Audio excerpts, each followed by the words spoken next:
1977. That is a sell-off. Is it Obama a sell-off? We'll discuss. With Obama's victory, the takers have taken over. The makers are clearly in the minority. Am I right? It's a sell-off the day after the election. With an Obama second term, we're down 183 points, right at 13,062. Obama wins, Obamacare lives, health insurers are down. Look at Aetna, look at WellPoint.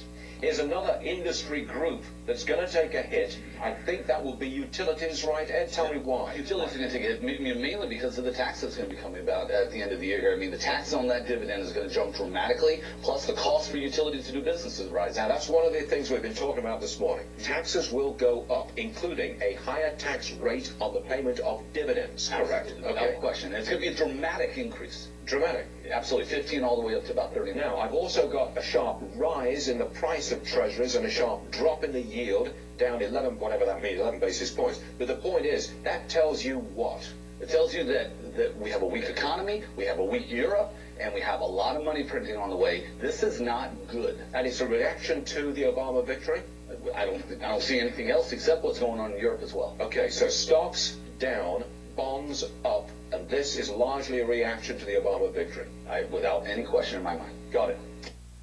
Obama won the election. Quick, we got to blame everything that negative happens the next day in the world on him. It's obviously directly his fault, right? Well, we got even more. Listen.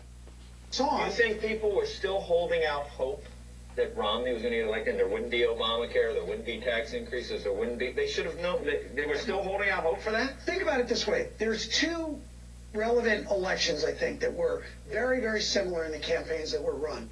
1948 and 1980. In 1948, going into Truman's re-election, the market was falling throughout the entire fall. It bounced a little bit in October and then got tanked. And the economy looked identical to today.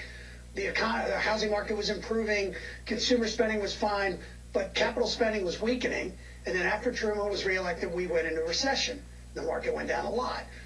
There was 1980. Again, Carter ran a campaign identical to Barack Obama's, and the market went up through the whole thing.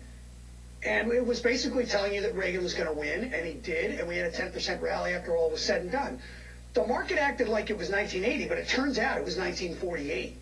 And so that leaves us in a very vulnerable position. I think a lot of the resiliency and performance of the market this year was tied to this idea that Romney was going to win, and the market was above where I think it belonged on core fundamentals.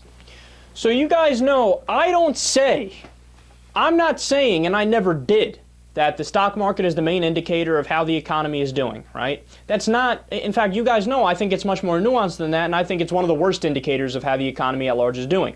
But if you're going to use the stock market as a tool to attack the president when it's not doing well, then by the same logic, by your own logic, when it's doing well, why doesn't he get the credit? So you only use it when it fits your narrative. That is the definition of a political hack. These guys have no idea about economics or politics. They're like dogs chasing their tails. Look, I'm going to keep it simple. I'm going to be really straightforward here. These guys on Fox Business Channel and CNBC, they're either lying to you or they're idiots.